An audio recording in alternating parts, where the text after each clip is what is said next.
अस्सलाम वालेकुम। ये हमारे पास वैक्यूम पम्प्स का स्टॉक आ गया है माशाल्लाह। आप चेक करें जी, बिल्कुल ब्रांड न्यू की तरह वैक्यूम पम्प हैं। ये यूज्ड में है। इन्वर्टर टाइप वैक्यूम पम्प है, एजिलेंट के वैक्यूम पम्प है, मेड इन इटली। तो ये माशाल्लाह बहुत अच्छी टेक्नोलॉजी है।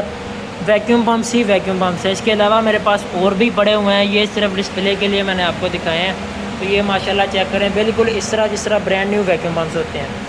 ये मैं आपको करीब करके इनकी कंडीशंस चेक करवा देता हूँ। आप हमारा व्हाट्सएप नंबर नोट कर लें, स्क्रीनशॉट ले लें।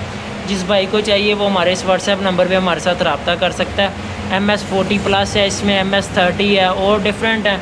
जिस काम के लिए भी आप यूज़ करना चाहते हैं, आप हमारे इस व्हाट्सएप नंबर पे हमारे साथ डिटेल में बात कर सकते हैं।